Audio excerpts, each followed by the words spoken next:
시편 139편 16절 말씀과 열왕기상 18장 41절에서 46절까지의 말씀입니다. 제가 봉독해 드리겠습니다. 내 형질이 이루어지기 전에 주의 눈이 보셨으며 나를 위하여 정한 날이 하루도 되기 전에 주의 책에 다 기록이 되었나이다. 열왕기상 18장 41절부터 또 봉독해 드리겠습니다. 엘리야가 아합에게 이르되 올라가서 먹고 마시소서. 큰 비소리가 있나이다. 아합이 먹고 마시러 올라가니라. 엘리야가 갈멜산 꼭대기로 올라가서 땅에 꿇어 엎드려 그의 얼굴을 무릎 사이에 넣고 그의 사환에게 이르되 올라가 바다 쪽을 바라보라. 그가 올라가 바라보고 말하되 아무것도 없나이다. 이르되 7번까지 다시 가라. 7번째 이르러서는 그가 말하되 바다에서 사람의 손만한 작은 구름이 일어나나이다. 이르되 올라가 아합에게 말하기를 비에 막히지 아니하도록 마차를 갖추고 내려가소서 하라 하니라. 조금 후에 구름과 바람이 일어나서 하늘이 캄캄해지며 큰 비가 내리는지라.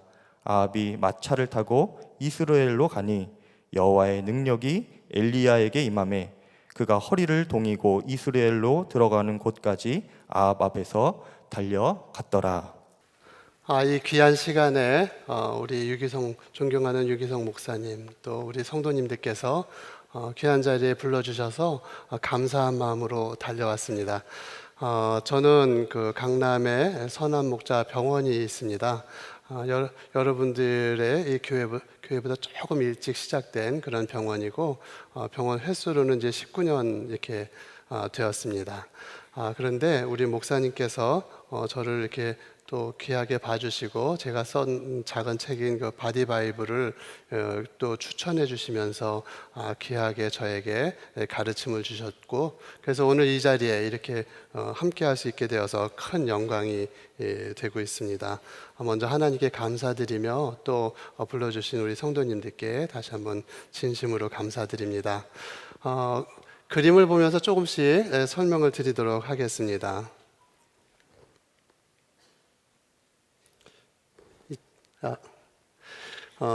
바디 바이블, 이것이 무엇인지 잠깐 말씀을 드리면서 오늘 우리 기도 금요 성령 집회 기도에 대해서 우리가 함께 나누고, 오늘 뜨겁게 기도하시는 거 보면서 제가 큰 은혜를 입었습니다. 의사보다 더 많은 분들을 치료하고 계시구나 이렇게 생각을 하였는데요. 바디 바이블을 통해서 이 기도와 또 이 소명이 어떻게 연결되는지에 대해서 길지 않게 부지런히 말씀을 좀 드려볼까 합니다. 어린아기가 있습니다. 우리 흔하게 보는 그림이긴 한데 데살로니가 전서 5장 15절에 보면은 이런 기도 말씀이 있죠. 한번 같이 읽어보실까요? 시작.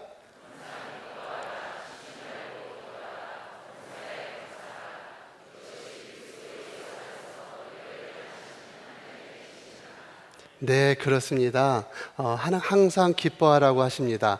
또 쉬지 말고 기도하라고 하십니다. 범사에 감사하라고 하십니다. 우리의 일생을 통해서 늘 그렇게 살아오신 분이 계신가요? 아니요. 오늘 하루만이라도 그렇게 사신 분이 계시나요? 그러고 싶죠. 근데 이게 정말 어려운 것 같아요. 이게 왜 어려운가에 대해서 잠깐 말씀을 드리려고 합니다. 항상 기뻐하는 것, 또 쉬지 말고 기도하는 것, 범사에 감사하는 것, 이 세 가지는 우리가 할 수 있는 것이지만 하기에 어려운 그런 단어들이 앞에 붙어 있어요.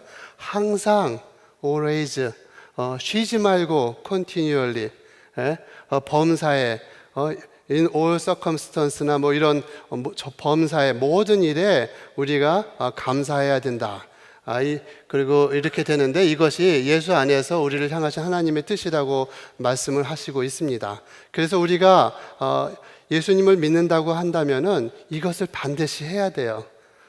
오늘 그렇게 하실 수 있겠습니까? 예, 우리는 아멘으로 이렇게 하지만 때로는 이것이 얼마나 어려운지를 압니다. 옆에서 누가 이렇게 확 날라와서 나한테 꿀밤을 한 대 때리면 제가 기뻐할 수 있습니까? 잘 안 되죠, 그렇죠? 또 그런 사람을 위해서 기도할 수 있습니까? 또 범사에 감사할 수 있습니까? 이게 안 되는 거예요. 왜 안 되는가를 보면은 저 말씀을 우리가 조금 더 잘 이해하면 그것이 가능한 것입니다. 특히 오늘 우리 기도에 대해서 말씀을 나누고 있는데 쉬지 않고 기도를 하라고 그랬어요. 그래서 지금 찬송도 하시면 안 됩니다. 기도만 해야 되고요. 제가 말씀드리는 거 들으시면 안 되고 기도만 하셔야 됩니다. 그러나 실제로는 그렇지 않다는 것을 우리가 오늘 같이 좀 공부했으면 좋겠습니다.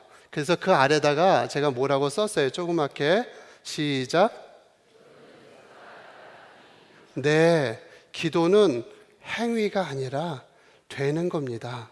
행동이 아니라 존재하는 것입니다. 그래서 기도는 우리가 계속 기도를 하려고 그러면 밤에 잠을 자면 안 돼요. 저 꼬마 아이처럼 항상 기도를 하고 기뻐해야 되는데 이게 안 되는 것이죠. 생활하다 보면 화도 나고 욱시 이렇게 화도 나고 그러는데 그렇게 하면 안 되는 것이잖아요. 그러나 하나님께서는 이것의 방법을 우리에게 성경에서 보여주고 있습니다.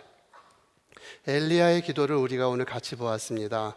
엘리야 18장에 보면은 1절에 이제 비를 내리겠다고 엘리야에게 말씀을 해주십니다. 이것은 아직도 6개월 전의 일이고 3년 동안 비가 내리지 않았던 그 당시인데 엘리야는 이 말씀을 들었습니다. 그리고 그 말씀이 먼저 임하는 것을 그는 알았습니다. 두 번째, 그 말씀이 내 안에 들어온 말씀을 선포하였습니다. 아람에게 이르되 올라가서 먹고 마시소서 이제 큰 빗소리가 있습니다라고 이야기를 합니다. 선포를 합니다. 하나님께서 주신 말씀을 우리는 선포를 해야 하는 것입니다. 참된 크리스찬의 모습은 정확한 때에 정확한 말씀을 빛과 소금의 역할을 하면서 선포를 해야 하는 것인데 이것이 잘 안 되면 네가 크리스찬이니? 이렇게 사람들이 의문을 가질 수도 있는 것입니다. 내 안에 들어오는 말씀을 선포해야 되는데 오늘 그 선포하는 과정이 우리의 기도의 과정에 들어있는 것입니다. 그리고 뭐라고요? 그 다음에 몰두하는 것입니다. 몰두를 해야 됩니다. 집중해야 됩니다. 갈매사 꼭대기에 올라가서 무릎 사이에 머리를 끼고 무릎을 꿇고 기도를 했다고 합니다. 이것은 몰두를 하는 것입니다. 우리가 그냥 기도 시간에 핸드폰을 보기도 하고 다른 것을 해서는 몰두가 되지 않는 것이죠. 엘리야와 같이 기도를 하려면은 우리는 정말 하나님께 간절히 나의 가슴을 다 구부려서 기도를 하는 무릎 사이에 머리를 끼고 기도하는 것은 가장 공손한 모습입니다. 우리가 언제 그런 것들을 하죠? 큰 절을 할 때 그렇게 하잖아요. 큰 절을 한다는 것은 모든 관절을 상대방 앞에서 다 구부리는 것입니다. 하나님 앞에 무릎을 꿇고 기도하는 것, 이것이 중요한데 몰두하는 사람은 기도를 하는 사람이고 하나님 앞에 순종을 하는 사람인 것입니다. 책에도 제가 그런 내용을 썼지만 무릎을 꿇는다, 이것은 복을 의미하는 것입니다. 축복을 받는 것을 의미하는 것입니다. 오늘 그래서 우리는 기도를 하면서 몰두를 해야 됩니다. 그리고 몰두를 했으면 바라봐야 됩니다. 하나님께서 주실 그 약속이 이루어지는지 바라봐야 합니다. 엘리야가 땅에 꿇어 엎드려서 얼굴을 주사해 놓고 그리고 사완에게 가서 바다 쪽을 바라보라고 이야기를 합니다. 아무것도 있지 않을 그때에 바다를 향해서 바라보라고 합니다. 사완은 올라가서 산꼭대기에 올라가서 쳐다봤는데 아무것도 없습니다. 아주 그냥 가을 하늘처럼 맑기만 하고 비가 올 생각은 도무지 하지 않습니다. 그랬는데 어떻게 했습니까? 이루어질 때까지 계속 한 번 더 기도했습니다.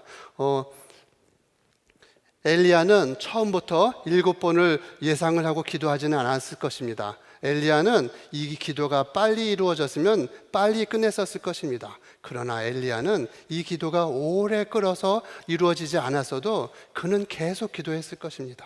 그러나 하나님께서 기다리는 그에게 드디어 이루어 주십니다. 7번째를 가서 계속 기도하면서 올라가 보라 그러니까 드디어 사완이 보더니 저기 저 손바닥만한 조그만 것들이 구름이 하나 보이는데요. 이렇게 이야기를 했던 것이죠. 오늘 엘리야는 이 구름을 불러내기 위해서 하나님께서 구름을 언제 주실 것인지를 기다리면서 7번이나 바라보고 계속 무릎 사이에 머리를 끼고 기도를 했던 것입니다. 그래서 이루어질 때까지 한 번 더 기도하는 것입니다. 우리가 한 번에 그냥 40일 기도, 1000일 기도하면 어렵지만 한 번 더 기도하는 것은 얼마든지 할 수 있는 것입니다. 오늘 우리가 기도를 했는데 한 번 더 기도하면 하나님께서 들어주실 가능성이 더 많아지는 것이고, 그것을 반복해 갖고 이루어낼 때 엘리야와 같은 우리는 기도의 사람이 될 수 있는 것이죠. 작은 것에서 큰 것을 보아야 합니다. 손바닥만한 작은 그 구름이 무엇을 의미하겠어요? 그냥 있다가 후루룩 날아가면 그만인데, 그때 이 엘리야는 그것을 바라보면서 이 작은 구름이 떴을 때 이제 엄청난 비가 올 것이니까는 내려갈 준비를 하십시오. 아합 왕에게 그렇게 얘기를 하고 마차로 내려가셔야 됩니다. 큰 비가 내릴 것입니다. 이렇게 이야기를 했을 때 실제로 그 일이 이루어졌던 것이죠. 그래서 어떻게 됐어요? 작은 것에서 큰 것을 보아야 합니다. 실제로 우리 믿음의 사람들은 이렇게 보았습니다. 우찌무라 간조는 99%의 불가능과 1%의 가능성밖에 없는, 너무나도 이루어질 수 없는 낭망되는 순간에서 그 1%를 바라보며 기도를 하는 사람이 기도의 사람이고, 그것이 기도라고 이야기해주고 있는 것입니다. 오늘 우리는 기도를 하면서 열망을 해야 됩니다. 우리가 원하는 그것을 하나님 앞에 간구했으면 그것이 이루어질 것을 믿고 우리가 따라야 하는 것입니다. 오늘 엘리야의 기도는 우리 오늘 기도드리는 이 기도의 가장 큰 모범이 됩니다. 기도는 그 기도 속에 우리가 푹 빠져 있어야 하는 것입니다. 깨져 있는 병이 있습니다. 그 깨져 있는 병에 물을 채우려면 어떻게 채워야 되나요? 땜질을 하면 되겠죠? 그러나 그 땜질이 되지 않습니다. 계속 물이 셉니다. 어떻게 해야 물을 채울 수 있을까요? 이 깨진 병을 물 안에 담그는 수밖에 없습니다. 오늘 우리가 원하는데 우리는 부족합니다. 이것을 이루기 위해서는 하나님 안에 푹 우리가 담가져 있어야만 하는 것입니다. 기도는 하는 것이 아니라 되는 것입니다. 우리는 24시간 기도를 할 수가 없습니다. 그러나 기도의 사람으로 되었다면 우리는 24시간 기도를 할 수 있는 것입니다. 우리는 그리스도의 향기라고 이야기를 합니다. 그리스도의 향기는 가만히 있을 때도 나는 것입니다. 내가 열심히 할 때는 향기가 나고 열심히 하지 않으면 향기가 나지 않는 사람은 아직 충분히 크리스찬이 되지 않은 것입니다. 하나님의 사람으로 살아가기 위해서는 내가 화장실에 가던, 내가 잠자리에 있던, 내가 무슨 일을 하던 간에 늘 크리스찬인 것을 잊지 않고 하나님과 대화하면서 살아야 하는 것입니다. 우리가 숨을 쉬어야 하는데 그 숨에 대한 이야기를 오늘 하면서 바디바블 이야기를 통해서 하나님께서 어떻게 우리가 기도의 사람이 되는가에 대한 이야기를 전해드리고자 합니다. 우리의 몸은 몸만 있는 것이 아니라 영혼도 같이 있습니다. 그래서 우리는 건강하기를 바랍니다. 그러나 그냥 건강하기만 바라는 것이 아니라 하나님께서 우리에게 무엇인가를 요청하시는 것을 듣기를 원합니다. 그래서 목사님도 되시고 또 전도사님 또 우리 교회의 권속들이 되시기도 하고 또 선교사가 돼서 해외에 나가서 많은 분들에게 하나님의 말씀을 전하기도 합니다. 그러기 위해서는 건강과 소명이 같이 있어야 되는데 이것은 하나님께서 우리 안에 그렇게 주시고자 약속을 하시고 만드신 것입니다. 우리가 사람이다 그렇게 얘기하면 뭐라고 불러요? 제가 저기다 써놨죠. 아래다가 휴먼 비잉이라고 그렇게 얘기하죠. 휴먼 비잉, 이것을 사람이라고 합니다. 휴먼 이렇게 얘기하면 사람이라고 얘기하지만 그것이 무엇인가 모자라요. 그래서 휴먼은 반드시 비잉이 돼야 되는 것입니다. 제가 아까도 말씀드렸지만 휴먼 두잉이 아니라 휴먼 비잉인 것이죠. 잘 아시는 것처럼 비동사는 그거는 그냥 존재를 의미하는 그런 동사잖아요. 근데 거기다 ing를 붙여서 계속 진행이 돼야 된다는 거예요. 이게 어떻게 이런 단어가 나왔을까?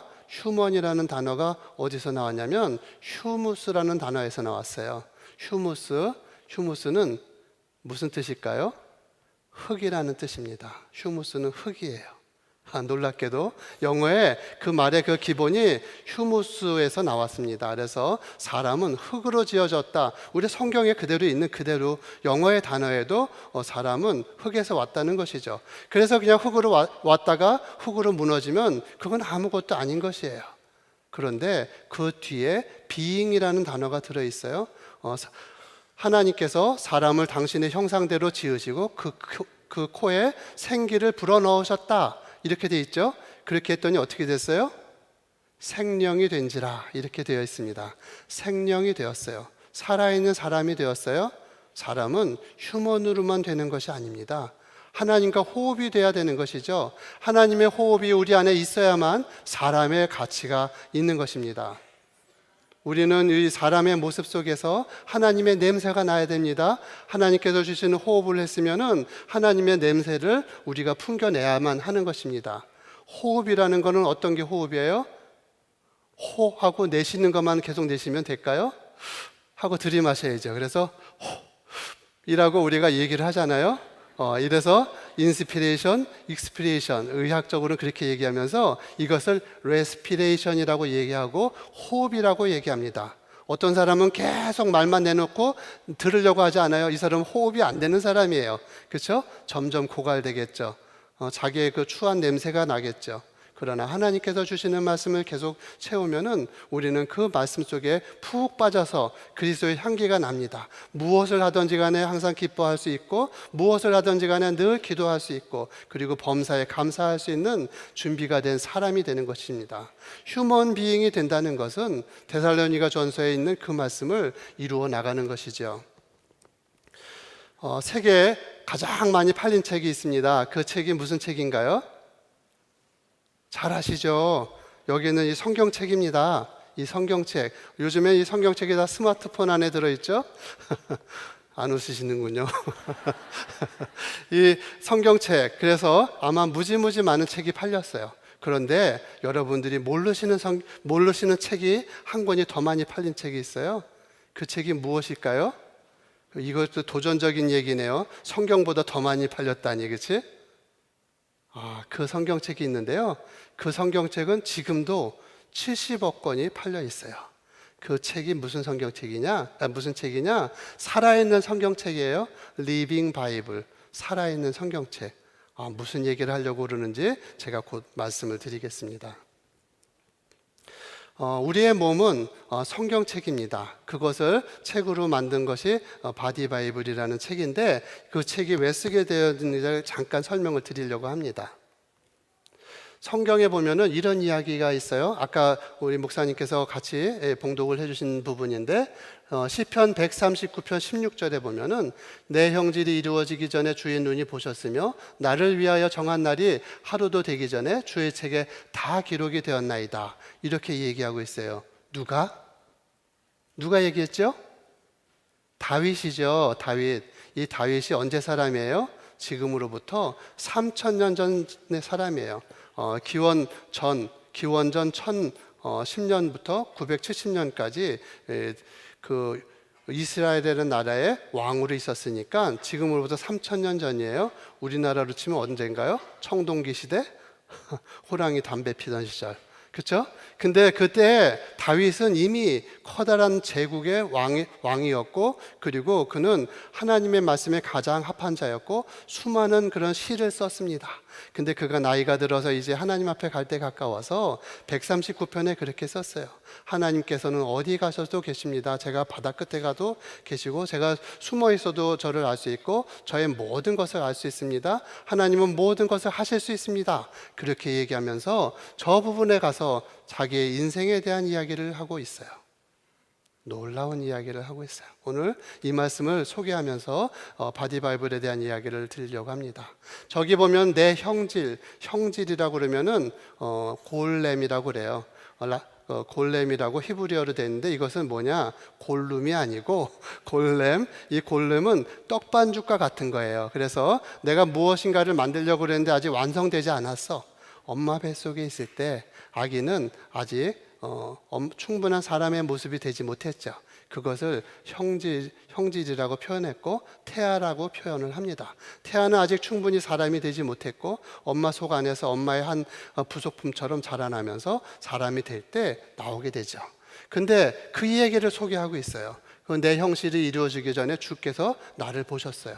그리고 더 놀라운 것은 나를 위하여 정한 날이 하루도 되기 전에 주의 책에 다 기록을 하셨다는 겁니다.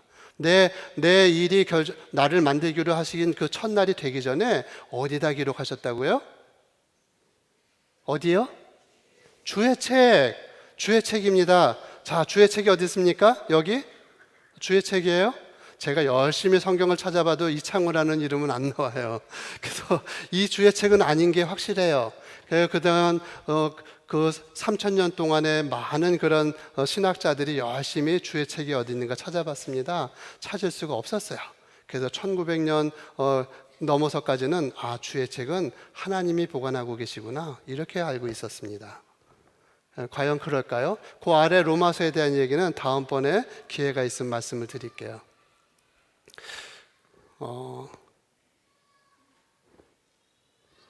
제가 거꾸로 들면 앞으로 가는군요.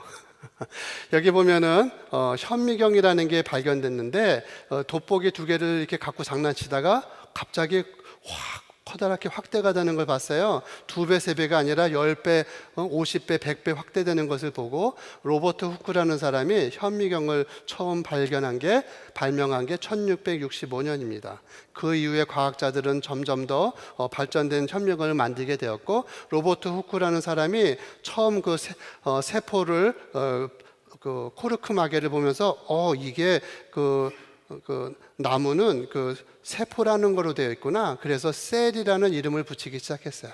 그래서 우리 그 감리교에서는 속회라고 얘기하지만 그걸 셀이라고 표현하고 또 다른 교단에서는 그거를 속회를 셀이라는 이름으로 표현을 하는데 그 셀이라는 게 사람의 가장 작은 구성 성분인 것을 우리가 학교에서 배웠죠.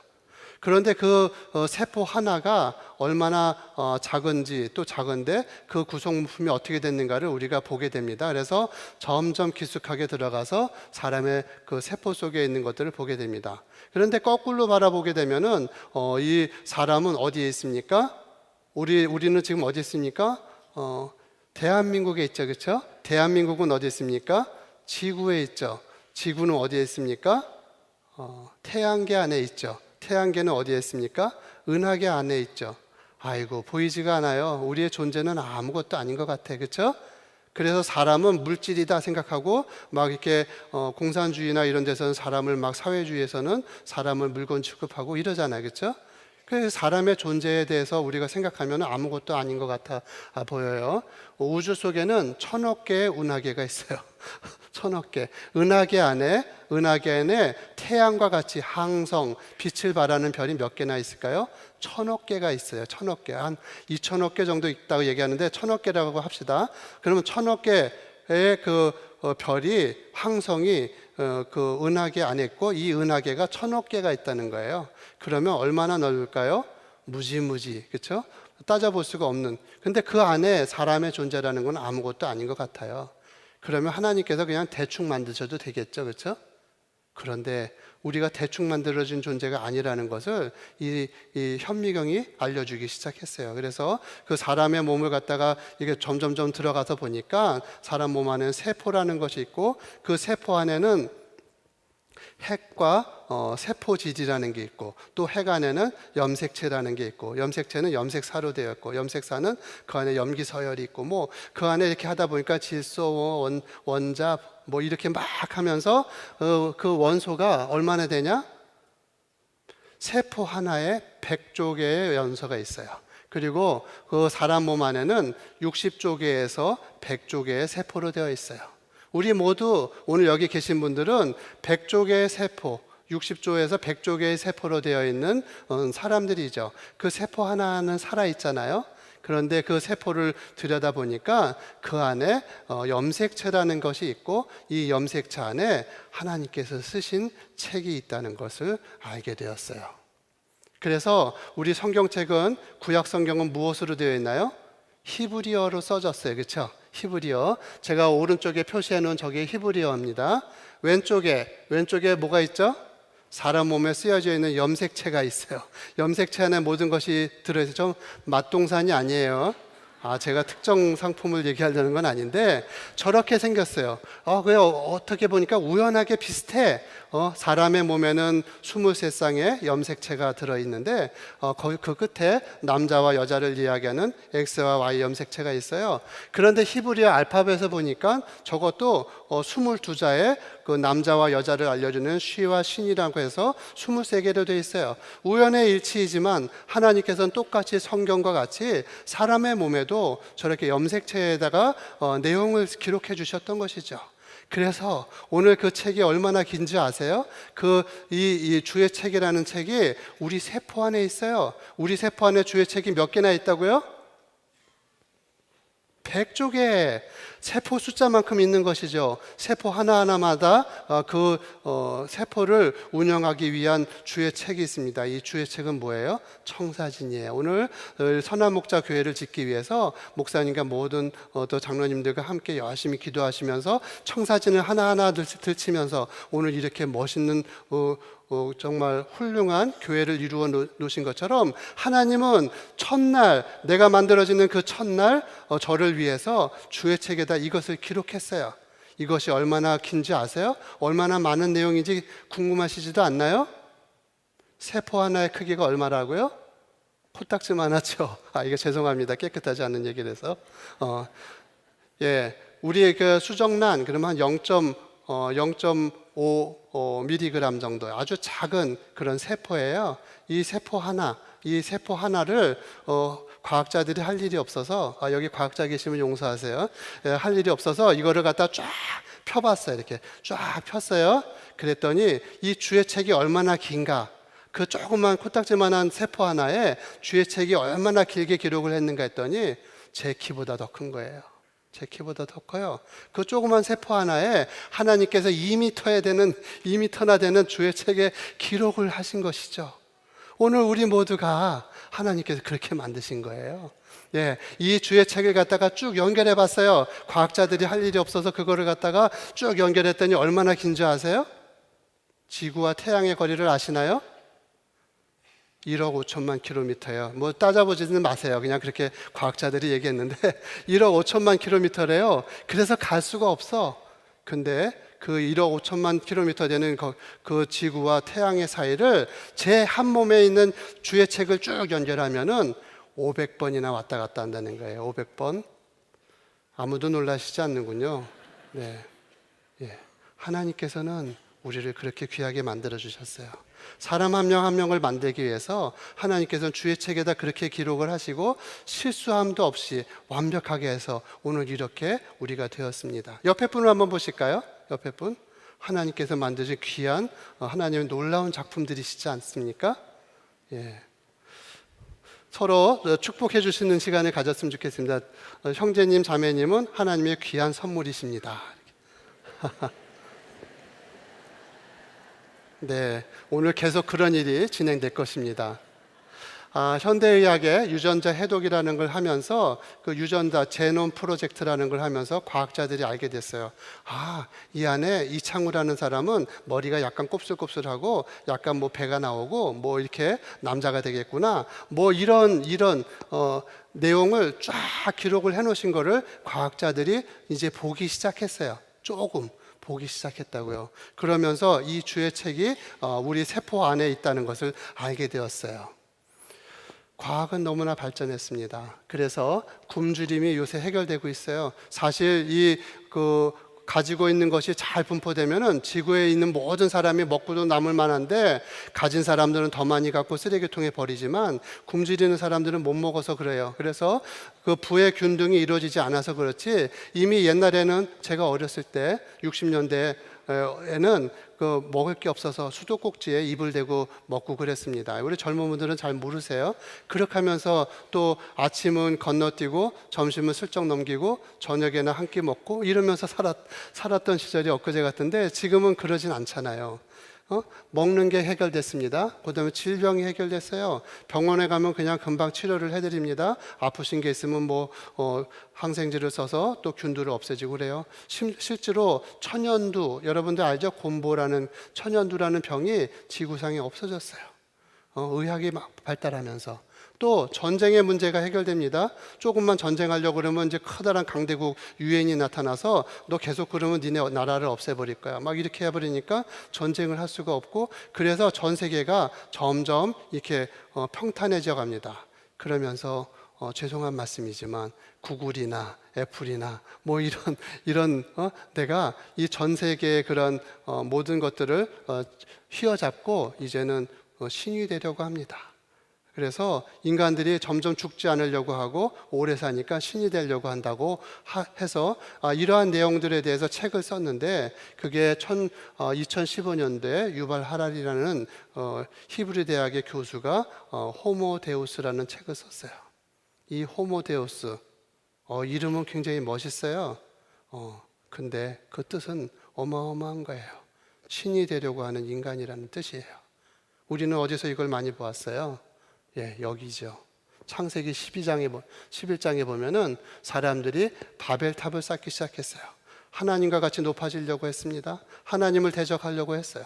그렇게 할 때 하나님께서 이 바벨탑을 짓지 못하게 사람들의 언어를 혼란하게 하시고 온 지면에 흩어져서, 저기에 보면 온 코리아, 저먼, 재패니즈, 라틴 이런 언어로 모든 사람들을 흩어놓으셨습니다.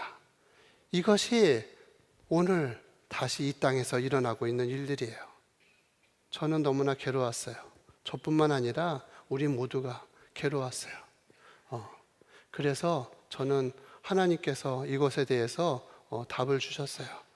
그냥 아무것도 보이지 않았지만 그러한 손바닥만한 것을 보고, 그리고 이게 하나님의 뜻이라고 생각을 하고 매달려서 책을 내용을 이렇게 했는데, 이게 그냥 된 거는 아니에요. 제가 의과대학에 들어가 갖고 한지 이제 30여 년 동안 이렇게 쭉 보면서 느꼈던 내용들인데, 하나님께서 이거를 책으로 만들라고 이렇게 말씀을 해주셨습니다. 그래서 강의를 하다가 그것을 책으로 만들었는데, 그래서 책 이름이 호모 비블리쿠스라는 책을 쓰게 됐어요.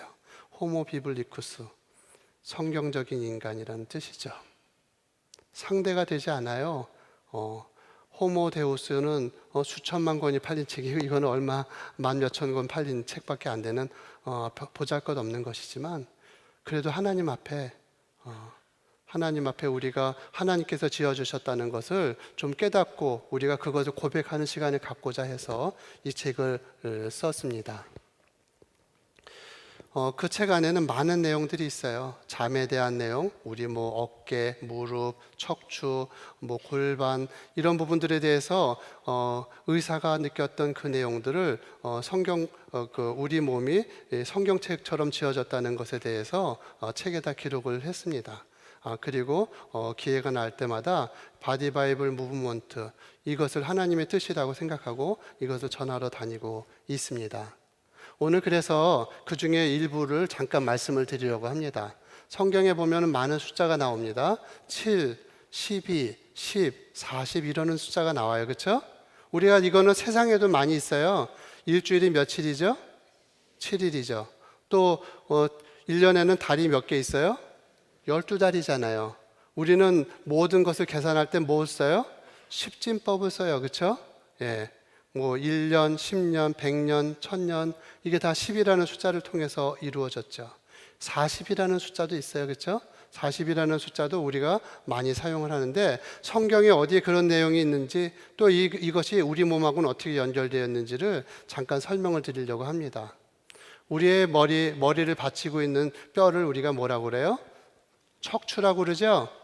이 척추는 목 쪽에 몇 개가 있다고요? 7개가 있어요. 목에 7개의 목뼈가 있어요. 길이는 그럼 더 많을까요? 길이는 몇 개쯤 될까요? 길이도 7개고, 척추 동물들은 다 7개로 되어 있어요. 왜 이렇게 만들었을까요? 하나님께서 머리를 받치는 데는 7이라는 숫자가 중요하고, 그래서 7개라고 우리의 목에다가 이렇게 박아주셨어요. 그래서 8개인 분이 없고 7개인 것이죠. 아무리 목이 긴 멋있는 여자분도 7개인 거고, 목이 짧은 저도 7개인 거고, 7개예요. 그 목의 7개는 월화수목금토일 안식일의 주인 예수 그리스도를 바치기 위해서, 그래서 7개가 7이라는 숫자가 있는 것처럼 창세기에도 7이라는 숫자가 있잖아요. 그렇죠? 그 경추는 7개로 되어 있습니다. 그러면 그 다음에 12개라는 숫자가 나오는데 이 12은 우리 척추가 흉추라고 가슴에 12개의 흉추가 있어요. 이 10이라는 숫자는 우리가 잘 아는 것처럼 이스라엘, 야곱의 아들 12명 있잖아요. 그렇죠? 그래서 그들이 뭐가 됐어요? 이스라엘의 12지파가 되었잖아요. 예수 그리스도께서 12명의 제자를 세우셨죠. 이런 10이라는 숫자가 나오고 우리 달력에도 10이라는 숫자가 나오는데 하나님께서 우리 몸에 12이라는 숫자를 넣어주셨어요. 어디다가? 요 가슴에다가. 이 가슴은 우리 생명을 지키기 위해서 굉장히 중요한 부분들을 보관하고 있어요. 그래서 뭐가 들어있죠? 가슴 안에? 심장이 들어있어요. 또 폐가 있어요. 가슴이 열렸다 닫혔다에 우리가 숨을 쉽니다. 그런데 그 아래 복강, 흉강 아래쪽에 복강 속에 간이 있어요. 이 간이 고장나면 또 죽잖아요. 심장이 다치면 금방 죽잖아요. 근데 이런 것을 보관하기 위해, 잘 보호하기 위해서 이게 세장 창살처럼 보관을 하고 있잖아요. 오늘 10이라는 숫자는 이스라엘이 오합지졸처럼 돌아다닐 때는 이룰 수가 없었는데 12지파를 딱 체계를 갖춰서 이스라엘의 12지파가 있으니까 각 지파에서 군인들을 만들어내고 그 군인들을 통해서 이스라엘이 그 근동지방을 지배할 수 있는 그런 나라를 이루는데 가장 중요했죠. 오늘 예수님의 12제자들은 무엇을 했습니까? 12이라는 숫자를 통해서 그들이 맡겨진 하나님의 일들을 잘 감당하고 순교를 당함으로 전 세계에 기독교가 퍼져나가는 놀라운 일을 하시지 않았어요? 오늘 우리 새 예루살렘 이야기를 하고 거기에 24장로가 있습니다. 우리의 그 흉추 12개에는 12상의 갈비뼈가 들어있어서 24개가 들어있죠. 오늘 이 숫자는 하나님께서 만들어주신 숫자이고 우리 몸을 구성하는 가장 중요한 숫자인 것입니다. 그 다음에 요추와 천추라는 뼈가 있습니다. 요추는 허리에 5마디, 천추는 골반에 5마디가 있습니다. 이 10마디는 상당히 중요한 의미를 가지고 있어요. 이 10마디는 우리의 생명을 계속 보존케 하기 위해서, 자녀를 낳기 위해서 주신 숫자인 것입니다. 10이라는 숫자 상당히 중요합니다. 창세기에는 10개의 족보가 나옵니다. 또 출애굽기에는 뭐가 나오죠? 10개의 재앙이 나오고 10개의 은혜가 나옵니다. 그러면 레위기에는 무엇이 나와요? 10개의 계절이 나오죠. 절기가 나오죠. 민수기에는 뭐가 나와요? 10개의 불만과 10개의 기적이 나옵니다. 신명기에는 뭐가 나와요? 잘 아시잖아요. 십계명이 나오죠. 오늘 10이라는 숫자는 너무나 중요해서 하나님께서 우리 이 10이라는 숫자는 그 다음 세대를 만들기 위해서 주신 숫자인 것이죠. 남자이든 여자이든 그 10이라는 숫자는 새로운 생명의 탄생을 의미하고 그것을 통해서 오늘 인류가 여기까지 오게 된 것입니다. 이래서 이 숫자를 가지고 그 일부이지만 하나님께서 우리의 몸을 통해서 하나님의 나라를 계속 연결시켜 주시려고 하시는 것이죠. 머리, 또 가슴, 또 배, 골반. 이 골반은 특히 10개월 동안 임신을 하죠. 그렇죠? 우리 어머님들이 10달 동안 어려움을 당하십니다. 그 10달은 새로운 생명의 창조의 시간인 것이죠. 11조 우리가 헌금 얘기를 하지만 10개 중에 하나님한테 드려라 이런 뜻이 아니에요. 하나님께서 뭐라고 그러셨어요? 너의 첫 것을 달라고 그러셨어요. 첫 것을 주는 것이 꼬리 전차는 걸 달라는 게 아니에요. 그것은 무엇이에요? 너를 달라는 것이죠. 네가 가장 아끼는 너의 첫 자녀를 나에게 주는 것이고 첫 소산이 내 것이다라고 말씀하시는 것이 11조인 것이죠. 오늘 우리의 몸을 통해서 우리는 새로운 생명을 만들어내야 되는데 우리 여성들이 아기를 갖고 임신을 하는 것은 새로운 생명을 유지하기 위한 뜻인 것입니다. 그래서 이 10달은 뭐예요? 40주간이잖아요. 이 40주간 동안 우리 어머님들이 얼마나 힘들었어요? 그 힘든 기간을 잘 넘겨서 새로운 생명을 만들어 주셨죠. 이스라엘 히브리 노예들이었습니다. 그들이 나와서 아무것도 모르고 천방지축으로 맨날 화를 내고 막 이렇게 할 때 하나님께서는 40년을 통해서 그들을 한 나라로 만들어서 이스라엘이라는 나라를 탄생시키셨죠. 예수님께서는 공생에 시작하시기 전에 40일을 금식하시고 그 기간을 통해서 앞으로의 세계, 하나님께서 열어주시는 새로운 기원 후의 세계를 열어주시는 준비를 하셨던 것을 우리가 기억합니다. 이 골반은 새로운 생명을 만들어내는 기본인 것이죠. 그래서 기독교는 무엇인가를 우리가 다시 생각해 봐야 돼요. 세계 역사는 정말 암울했습니다. 껌껌했습니다. 제왕들이 사람들을 마음대로 죽이고 이 나라 저 나라를 치고 사람 취급을 하지 않았어요. 그랬는데 예수 그리스도께서 이 땅에 오셔서 이 안에 하나님의 나라를 새롭게 만들었습니다. 누구도 돌아봐 주지 않는 고아와 과부를 사랑하시고 천대받는 그들을 일깨워 주시며 그들의 능력을 하나님 안에서 회복시켜 주셨습니다. 그것이 오늘 세계 기독교의 모습인 것이죠. 세계 기독교가 퍼지면서 이렇게 어두운 이 세상 속에 하나님의 나라를 만들고 너희가 열심히 하면 그것이 하나님의 뜻이고 너희가 잘 살 수 있다고 할 때 이 땅에 민주주의가, 세계의 민주주의가 나오고 생산 경제가 이루어지면서 오늘 이 세계가 이루어진 것입니다. 기독교를 세상의 역사에서 빼면은 세상의 역사는 그저 여전히 혼돈 속에 빠져 있을 것인데 오늘 하나님께서 기독교를 통해서 이 땅에 새로운 생명을 허락해 주셨습니다. 우리나라는 어떨까요? 135년 전 1885년 그때는 조선 말기였습니다. 여자분들은 죄송한 말씀이지만 사람 취급을 받지 못할 때였고 그리고 사람들도 층층이 있어서 왕과 양반들은 잘 살지 몰라도 평민들과 종들은 그냥 사람처럼 살지 못할 때였습니다. 그때가 언제예요? 어둠과 공허와 혼돈이 있던 흑암이 지배하던 그 시절, 마치 창세기에 처음에 있던 그때와 마찬가지로 이 대한민국에 선교사를 보내주셨어요. 그래서 그 선교사님들이 오셔서 제일 먼저 뭐 했어요? 기독교를 가르치려고 하지 않았어요. 그들은 교육을 시켜주셨고 그들은 의학을 통해서 사람들을 구원해내는 일부터 했습니다. 그리고 그 안에 하나님의 말씀을 심기 시작했어요. 그래서 오늘 이렇게 135년 만에 대한민국은 가장 거지 같은 나라고 어려운 상황에 있었지만 그러나 일제 36년을 견뎌내고 또 6.25 3년을 견뎌내고 마치 40년의 그 광야의 시대를 거친 대한민국이 굉장히 발전해서 어느 누구도 알아볼 수 없을 만큼 세계 10위 안에 드는 경제 대국이 됐던 거 아닙니까? 오늘 한국 기독교는 대한민국을 일으켜낸 가장 큰 골반인 것입니다. 지금도 마찬가지고 앞으로도 마찬가지인 것입니다. 세상에 많은 사람들이 아니라고 얘기해도 우리는 그것이 맞다는 것을 이야기해야 되는 것입니다. 줄기세포에 대한 말씀을 좀 드리려고 하는데 시간이 좀 많지 않으니까 그냥 넘어가겠습니다.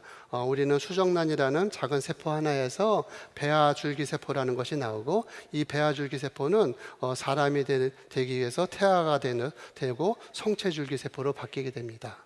그래서 간단히 말씀드리면 배아줄기세포라는 줄기세포가 있는가 하면은 성체줄기세포라는 줄기세포가 있습니다. 우리 몸에는 더 이상 배아줄기세포가 있지 않습니다.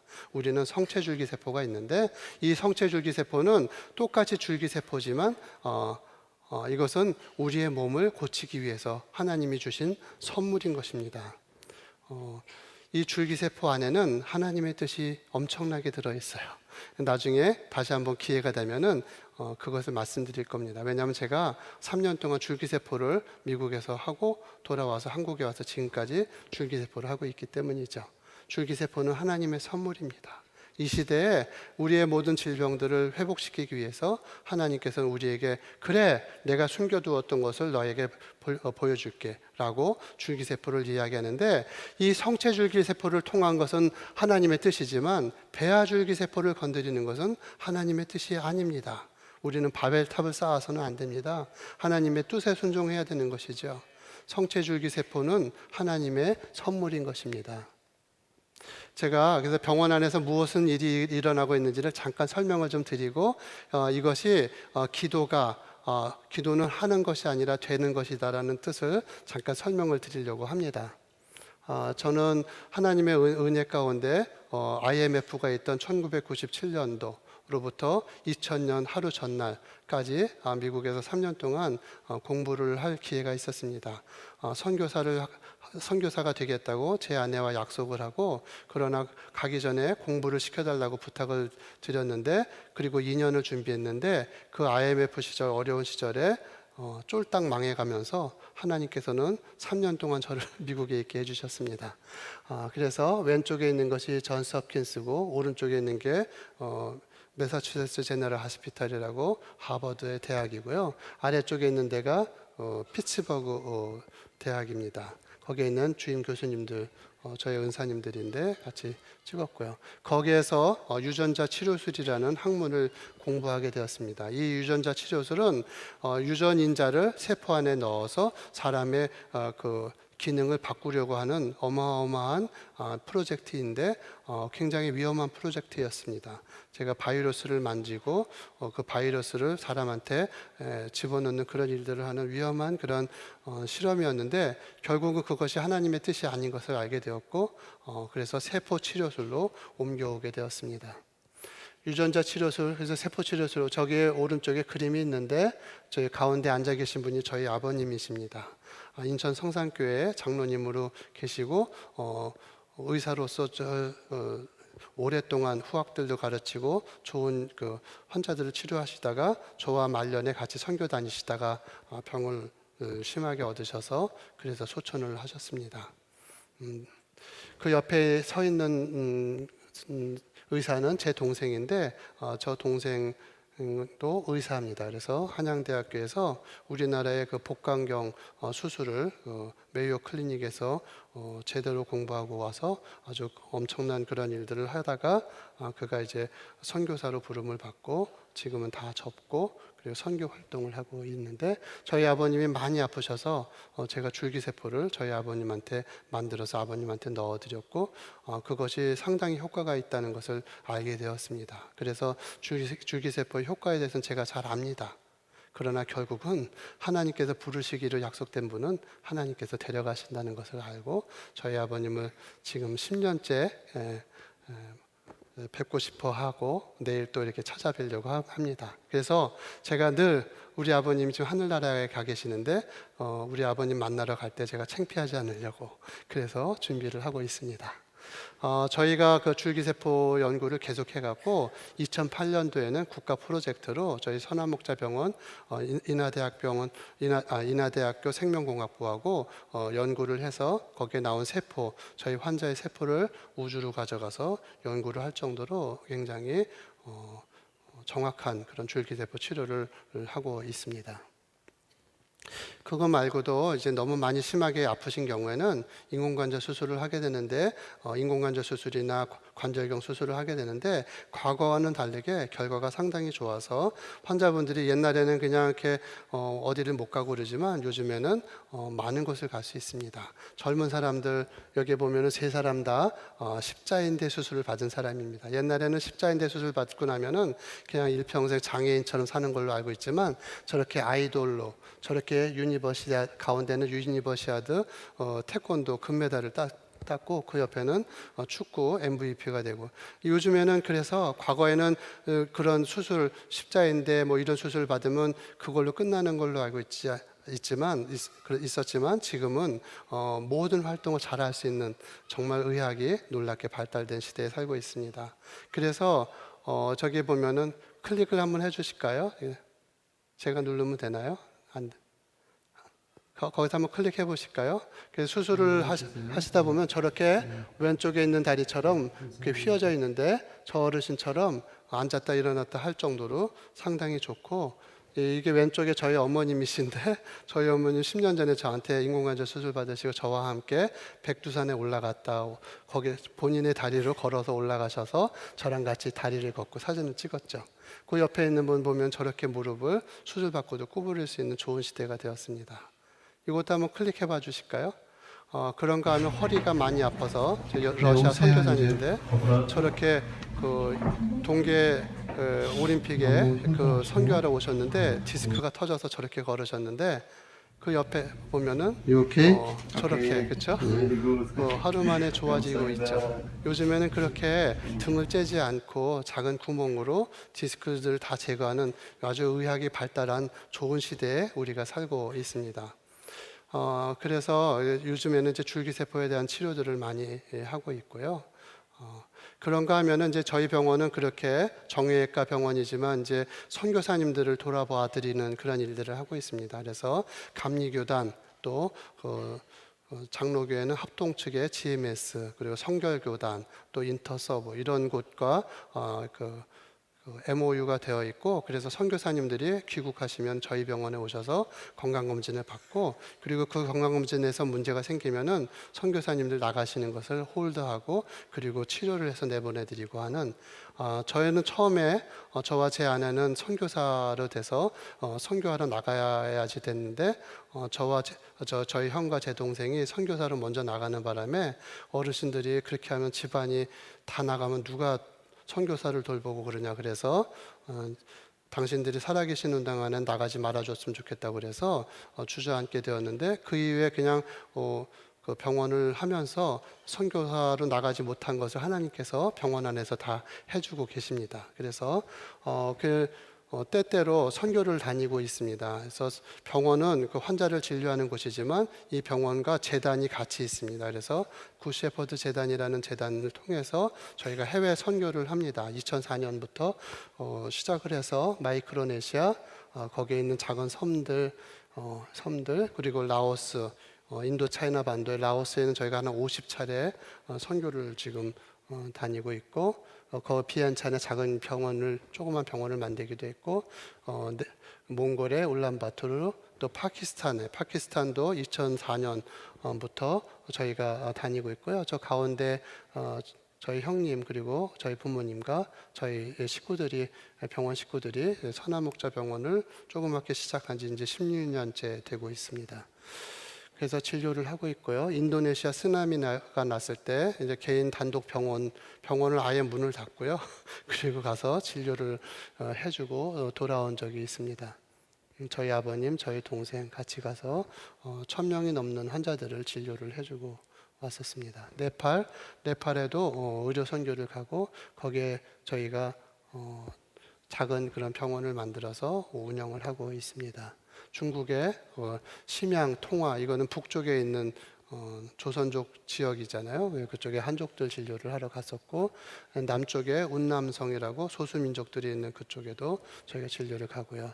미얀마도 거의 한 50차례 진료를 가고 있고 거기에 저희가 작은 병원을 저렇게 클리어 스카이라는 병원을 하기도 했었고 거기에 간호학원을 운영하고 거기에 이제 무료 진료소들을 운영했었습니다.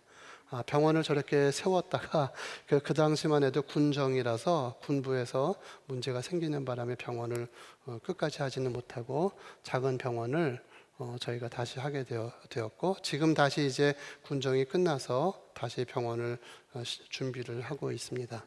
필리핀에 저희가 작은 병원 진료를 가고 거기에 아이타족이라고 그 산속에 있는 그런 민족들이 있는데 그들을 돌아보고 거기에 작은 까마칠레 병원이라고 조그만 병원을 운영하고 그래서 지금 굉장히 잘 외국의 의사들이 와서 진료를 해주고 또 IT라고 여러분들 지진 난데 알고 계시죠? 저 중미에 그 IT라는 나라에 저희가 진료를 갖고 거기에 작은 그런 진료소를 운영을 하고 있습니다. 저 옆에 여러분들이 잘 아시는 선예라는 자매 원더걸스의 선예라는 자매가 저희 지부장으로 그 내외가 지부장으로 있습니다. 그런가 하면은 교육을 시켜주고 있습니다. 그래서 의료만 베푸는 것이 아니라 진료를 하고 있어서 그 말레이시아 국립병원에서 수술을 가르쳐주고 또 미얀마에도 교수님들을 가르치고 거기에 병원을 통해서 운영을 하고 있습니다. 또 문화 선교를 해서 블라디보스톡에도 저희가 다녔고 캄보디아에도 최근에 7월 말에 다녀왔습니다. 그런가 하면 환자들이 전 세계에서 저희 병원으로 찾아오고 있습니다. 그래서 선교사님들이 보내는 환자분들을 저렇게 척추 수술을 해서 지금은 교장 선생님이 이제 바뀌어서 목사님이 되시고 목사님 교회를 잘 이끌어가고 계시고요. 조이라는 저기 20살짜리 청년인데 가슴에 심장병이 있어서 크지를 못해서 조만한데 죽을 것 같은 그 조이를 데려다가 한국에서 수술을 받고 지금 이제 잘 성인으로 성장하고 있고요. 그런가 하면 중국에 있는 지련이라는 학생은 양쪽에 그 선천 장애가 있어서 수술을 해주고 지금은 잘 회복이 돼서 미국에서 결혼을 하고 잘 살고 있습니다. 그런가 하면 카자흐스탄에 있는 크리스타나도 저 금메달리스트인데 십자인대가 끊어져서 저희가 이렇게 찾아와서 수술을 받는 환자들입니다. 여기 보면은 미얀마의 14살짜리 소녀가 저렇게 태어나서 고아는 아닌데 누구도 돌아봐 주지 않고 그렇게 혼자 이렇게 그 학교에서 데리고 살고 있는데 다리가 저렇게 돼갖고 어디를 가도 치료가 되질 않아서 저희가 기도 끝에 데려다가 수술을 해줘서 저렇게 오른쪽처럼 돼서 5월 달에 귀국해서 지금은 학교 생활을 잘하고 있습니다. 그런가 하면은 이제 캄보디아 환자들 저렇게 손가락이 6개이고 달라붙고 그런 환자들이 지난주에 수술을 받고 2명은 돌아가고 아직 1명이 남아 있습니다. 여러 가지를 보여드렸습니다. 어떻게 보면 병원을 이렇게 소개를 해드리는 것이 자랑이 되진 않았으면 좋겠는데 무엇을 말씀드리려고 하는 거냐 하면은 우리가 기도는 하는 것이 아니라 되는 것이라는 것을 말씀드리고 싶었습니다. 꿈에도 하나님을 생각하고 꿈에도 하나님의 뜻을 따르려고 하다 보면은 그 일들이 이루어지는 것입니다. 그것은 하나님의 뜻입니다. 제가 마무리 말씀을 드리려고 합니다. 끝난 거는 아니고요. 자, 한 장 앞에 여기 보면 뭐라고 써 있어요? 우리 몸은 명품이에요. 그렇죠? 왜 명품이에요? 메이드 인 코리아라서? 아니요. 우리는 메이드 인 헤븐이에요. 하늘나라에서 만들어진 몸이에요. 예, 그래서 우리 명품인데 우리의 값이 얼마나 되는지 아세요? 우리의 값이 얼마나 되는지 아세요? 예, 우리의 값은 이만큼입니다. 우리의 몸값은 예수님의 몸값이에요. 예수님께서 태초에 세상을 창조하시고 그리고 우주 만물을 이끌어 오시다가 때가 참에 이 땅에 내려오셔서 사람의 모습으로 오셨어요. 배아줄기 세포가 그때는 뭐든지 다 할 수 있던 것 같지만 사람이 되고 난 다음에는 스스로가 자기를 희생하는 성체줄기 세포가 된 것처럼 예수 그리스도께서는 우리를 만들어 주시고 하나님의 아들로 계시지만 그분이 이 땅에 오셔서 바로 나 때문에 바로 옆에 있는 식구 때문에 살려주시기 위해서 당신을 몸을 주셔서 이 땅에 오신 것이죠. 그래서 우리의 몸값은 얼마라고요? 예, 예수님의 몸값입니다. 우리 명품의 특징은 뭔가요? 명품의 구분법을 알고 계시죠? 명품의 구분법. 명품을 비가 막 올 때 머리에 쓰고 가면 그건 짝퉁이고 가슴에다 품으면 명품이라던데요. 예, 좀 썰렁한 것 같습니다. 그냥 웃어주시질 않네요. 우리의 몸은 하나님께서 명품으로 만들어 주셨습니다. 명품의 특징은 AS가 잘 돼요. 개수가 정해져 있어요. 그렇죠? 그리고 품질이 좋다면서요. 네, 하나님은 우리 한 명 한 명을 위해서 제가 태어나는 그날, 여러분들이 태어나는 그날 주의 책에다 기록을 하셨어요. 그렇죠? 그 70억 명이 되는 그리고 이미 다녀간 수백억 명의 사람들의 그 생명 하나하나를 만들 때마다 주의 책에 기록을 하셨어요. 그래서 주의 책을 여는 순간 우리는 이 땅에 태어났고요. 이 주의 책을 덮으시려고 할 때 우리는 깔딱깔딱 하다가 덮으시면 하늘나라에 가게 되는 것이죠. 그렇죠?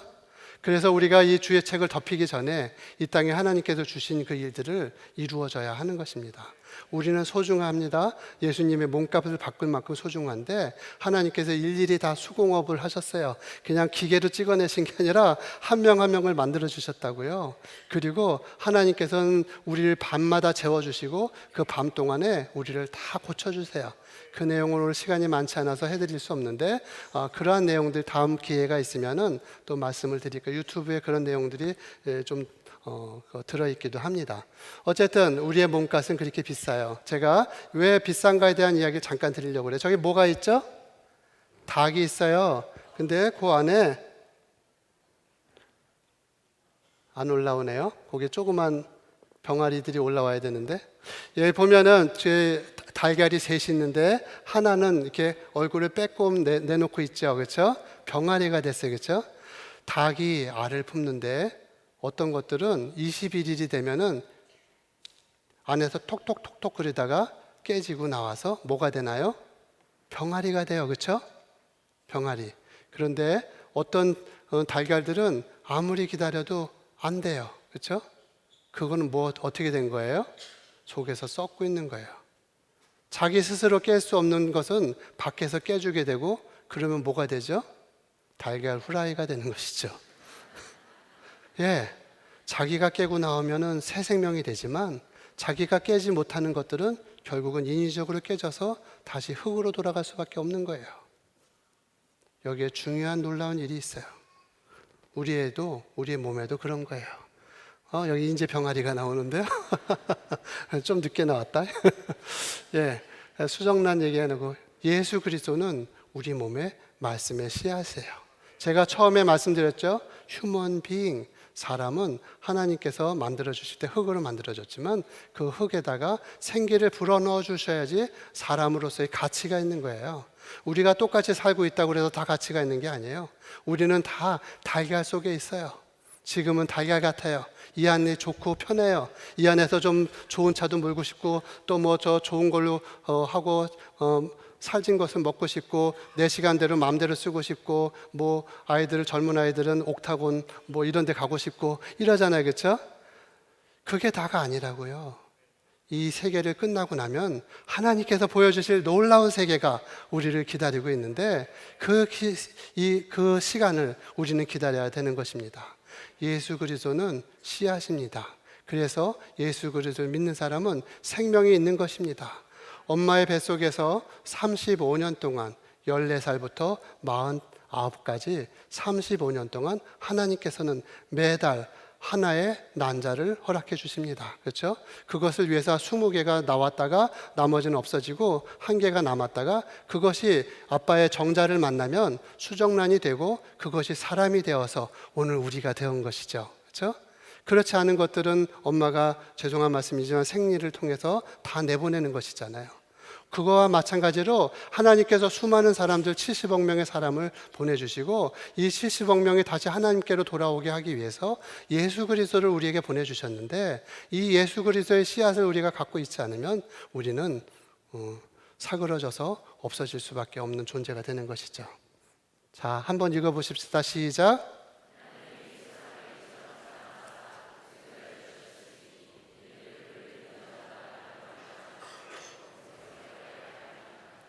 아멘. 요한복음 3장 16절입니다.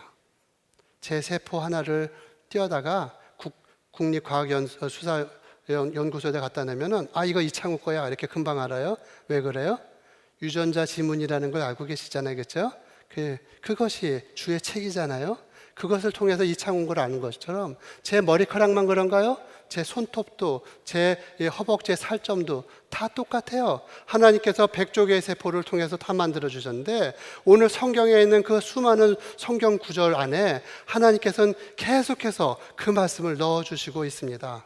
성경 어느 한 구절도 1.1획도 하나님께서 주시지 않는 말씀이 없는데, 그 안에 그러한 내용이 있어요. 요한복음 3장 16절만 우리에게 복음으로 말씀을 주신 것이 아니라 성경 전체에 그렇게 돼 있다니까요. 예, 오늘 그것을 마지막으로 설명드리고 마치려고 합니다. 성경에 보면은 아까 제가 말씀드렸죠. 창세기에는 10개의 족보가 나옵니다.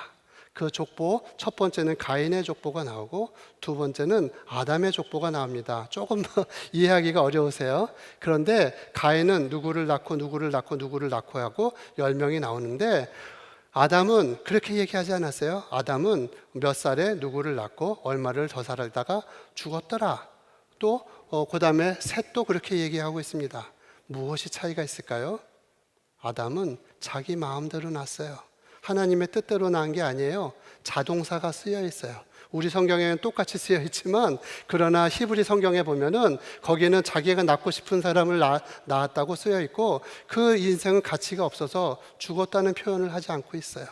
그런가 하면은 이쪽에 있는 아담의 족보, 10명의 족보에는 하나님께서 사역동사를 쓰셨어요. 아담에게 셋을 낳게 하나님께서 하셔서 아담이 셋을 사역동사를 통해서 낳았다고 되어 있고, 그리고 얼마를 더 살다가 죽었더라, 이렇게 기록이 되어 있습니다. 이 이름을 잘 우리가 알아야 돼요. 아담은 무슨 뜻인가요?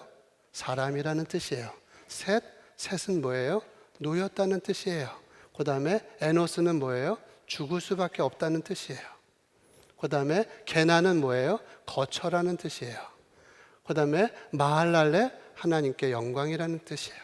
할렐루야, 그렇죠? 하나님께 찬양, 영광이라는 뜻이죠. 야렛, 내려왔다는 뜻이에요. 에녹, 봉헌되었다는 뜻이에요. 무드셀라, 죽음을 떠내보냈다는 뜻이에요. 라멕, 맛보았다. 노아, 안식. 우리는 이 이름을 잘 기억해야 됩니다. 이 이름을 쭉 연결하면 어떤 뜻이 돼요? 사람은 죽을 수밖에 없는 운명에 처해 있는 거처 속에 놓여 있는데 하늘의 영광이 이 땅에 내려와서 봉헌되심으로 죽음을 떠나보내고 안식을 우리에게 주셨다고 했어요. 이 이야기는 무엇입니까? 창세기의 오늘 복음인 것이죠. 요한복음 3장 16절과 동일한 복음이 오늘 이곳에 쓰여 있는 것입니다. 오늘 이제 마무리를 해야 될 것 같습니다. 우리는 오늘 이 땅에 있는 것은 일생을 살기 위해서 있습니다. 그러나 우리가 한 번 살고 죽기 위한 인생이 아니라 우리는 한 번 더 살기 위해서 있는 인생인 것입니다. 한 번 태어나면 일생으로 끝나지만 그러나 한 번 더 태어나면 영생을 얻게 되는 것입니다. 넘어가지가 않네요, 이게. 그래서 오늘 말씀을 정리하겠습니다. 우리는 이 땅에 태어났는데 흙으로 태어날 뿐만 아니라 하나님의 말씀으로 태어났습니다. 저기에 쓰여 있는 것처럼 예수께서 대답하여 가라사대 진실로 진실로 내게 이르노니 사람이 거듭나지 아니하면 하나님 나라를 볼 수 없느니라 라고 말씀을 하셨습니다. 우리가 거듭나지 않는 하나님을 볼 수가 없고요. 우리 옆에 있는 식구들이 아무리 사랑해도 그가 거듭나지 않으면 하나님의 나라를 갈 수가 없는 것입니다. 우리의 인생은 여기가 끝이 아닙니다. 이 인생이 지나고 나서 하나님과 함께 사는 그 영광스러운 삶을 우리가 살기 위해서는 다시 태어나야 되는데 오늘 그래서 우리는 한 번 더 태어났고 그래서 이 교회에서 목사님과 함께 말씀을 들으며 교회의 머리이신 예수 그리스도를 따라서 이 땅에 살아가는 것입니다. 오늘 우리는 기도를 하는 것이 아니라 기도가 되어야 합니다.